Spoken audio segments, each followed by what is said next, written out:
and this is from King Alfred's U.S. Descendant, says, on a scale of 1 to 10, what's your concern level with Harper, not just for this season, but beyond? Let's just answer the question. Right now, my concern level with Bryce Harper in 2025 is probably a 7.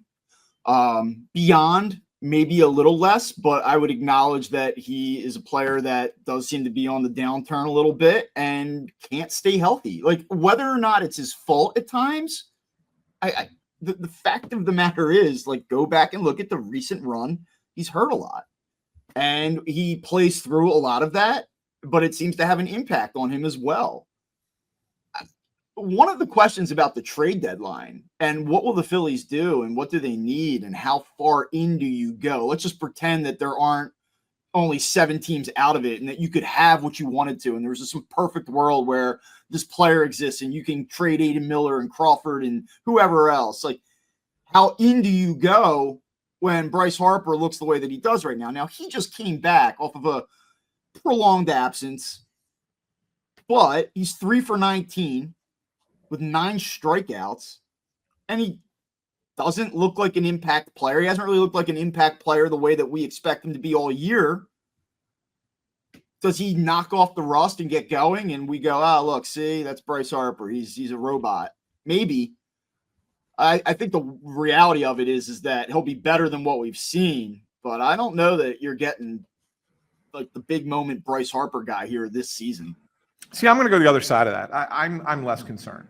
And I know he was 3 for 19, but I'll tell you, it was a rougher weekend than it was against San Diego. He was better against San Diego. I mean, that 3 for 19 was originally 3 for 10. You get there and go, okay, 3 for 10, that's, 300, right? The first few at bat. He had a couple outs against the Padres where he hit the ball really hard. But then the 3 hits were like dinks and dunks and, Sure. But I mean, you take those sometimes, right? Yeah, he didn't hit a home run, whatever. He had a really rough outing against Lodolo and yesterday was not great. Lodolo is tough on the Phillies. And you think tough on lefties. He's actually not as tough on lefties this season as I would have expected. Yeah. When I looked at the numbers, I was like, actually, he's not that dominant against him, but whatever. Abbott, I get it. Lodolo, I get it. Yesterday, I'm like, all right, Bryce, like, here you go. Yeah. Young arm, righty, 5-6 games back now. Yeah. And look, if this continues for the next couple of weeks, then I'll probably change my tune. But we've seen this with Bryce Harper. We have. Before. It takes him a couple of weeks typically to get going when he comes back from something like this. Yeah, it usually does, and so that's why I'm not as concerned. And the second reason I'm not as concerned is, although this wrist thing has been a concern because it's happened last year and it's happening again this year, it's nothing structural, right? So it's inflammation, which means there's fluid buildup, which means it's probably a problem somewhere else in his arm and not really his wrist.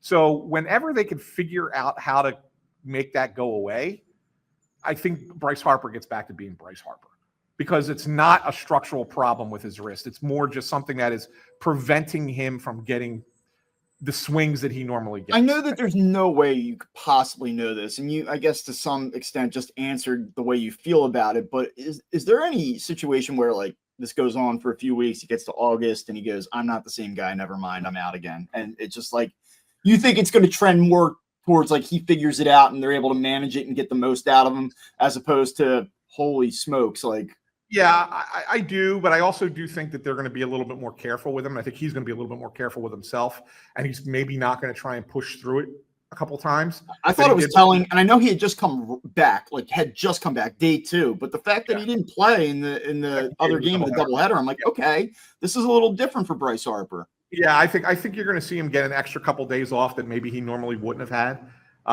as you go through the dog days here in July and August. That way he could try and be himself for, the last 3 weeks of the regular season and into the playoffs. So I do think you'll have a little bit of that where he maybe doesn't play as often, but I also don't think that he's going to be a shell of himself for the remainder of the season. And maybe I'm wrong.